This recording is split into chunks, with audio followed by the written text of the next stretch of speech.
We have to solve the mystery of the Indus Valley Civilization. What happened to it, nobody knows, but we'll soon find out. More than 4,000 years ago, when much of the world was still struggling to form permanent settlements, a civilization quietly rose along the banks of great rivers in South Asia. It built cities with straight streets, homes with drainage, and public spaces designed for cleanliness and order. This was the Indus Valley Civilization, one of the earliest, largest, and most advanced civilizations in human history. Yet for centuries, it remained completely forgotten, buried beneath soil and silence, as if history itself had chosen to hide it. Imagine walking through a city where every brick is the same size, where waste flows away through covered drains, and where clean water is available to nearly every household. Imagine this not in the modern world, but around 2600 BCE. Long before Rome, long before Athens, long before many of the civilizations we celebrate today, the people of the Indus Valley were already living an organized urban life.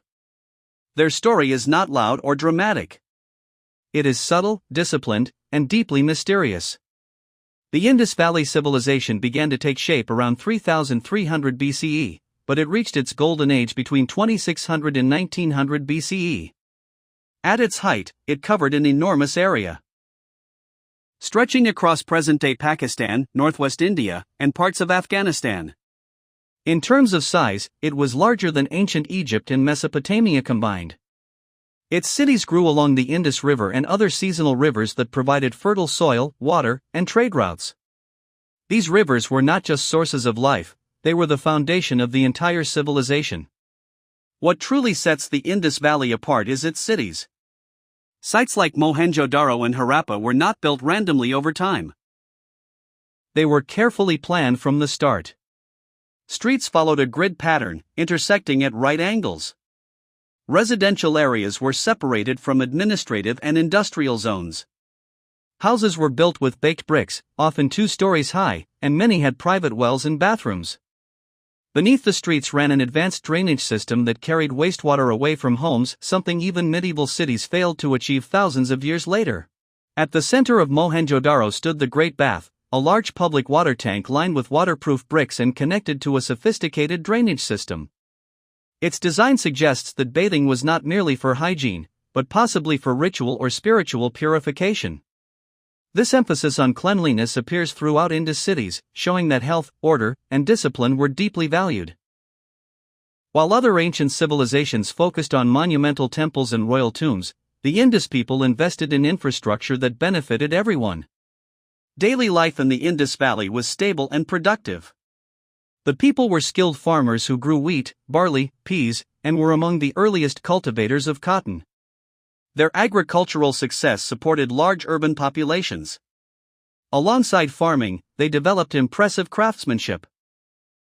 Beads made of carnelian, pottery with fine designs, metal tools, and jewelry of gold and silver have all been discovered.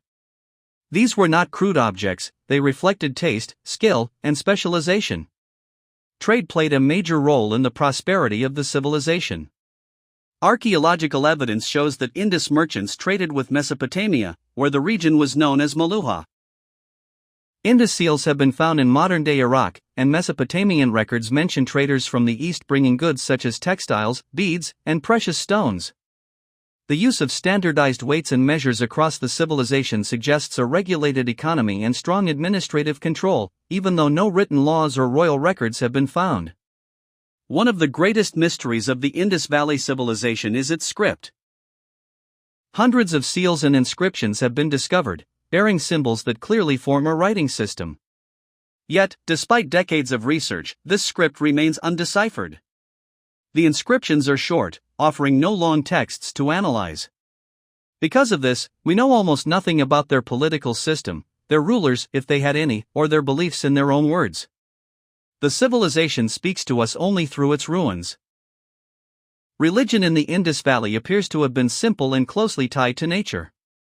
Archaeologists have found figurines believed to represent fertility goddesses, as well as seals showing animals and a mysterious horned figure seated in a yogic posture, often linked to an early form of Shiva.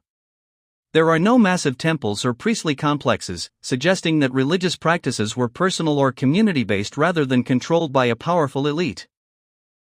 Once again, the absence of grand monuments is striking. Equally striking is the lack of evidence for large-scale warfare. Weapons are rare, and there are no signs of major battles, burned cities, or mass graves. City walls existed, but they appear more protective than militaristic. This suggests that the Indus Valley Civilization may have been relatively peaceful, maintaining order through organization, trade, and cooperation rather than conquest. It stands in sharp contrast to many ancient civilizations that expanded through violence and domination. Around 1900 BCE, the civilization began to change. Cities were gradually abandoned. Urban planning declined. Brick quality worsened. Drainage systems fell into disrepair. Trade networks weakened. But there was no sudden collapse, no single catastrophic event. Instead, the decline was slow and uneven. People began moving away from large cities toward smaller villages, particularly toward the east. The most widely accepted explanation for this decline is climate change. Scientific studies suggest that monsoon patterns shifted, reducing rainfall and causing rivers to dry up or change course. The Ghaggar-Hakra River, once a major lifeline, likely dried out completely. Without reliable water sources, agriculture failed, and cities could no longer be sustained. Environmental degradation and overuse of land may have worsened the situation. As trade declined and resources became scarce, urban life lost its foundation. Earlier theories claimed that invading groups destroyed the Indus Valley Civilization, but modern archaeology strongly rejects this idea. There is no evidence of widespread violence or invasion. Instead of being destroyed, the civilization transformed. Its people adapted, dispersed, and carried their cultural practices into new regions. Many elements of later South Asian culture, agriculture, craftsmanship, symbols, and possibly religious ideas may have roots in the Indus world. The Indus Valley Civilization matters because it challenges our assumptions about power and progress. It shows that a highly advanced society can exist without kings, without massive armies, and without glorifying war. It also reminds us of a powerful truth: even the most organized civilizations depend on nature, and when the environment changes, no amount of planning can fully protect them. In the end, the Indus Valley Civilization did not collapse in flames. It faded quietly, like a river slowly drying under a changing sky.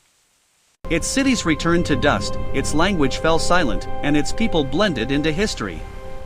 Yet, through bricks laid with precision and drains that still impress engineers today, it continues to whisper a message across millennia, a message about balance, resilience, and the fragile bond between humanity and nature. So if you like today's video, so like the video and subscribe History and Affairs. For more, till then, stay updated.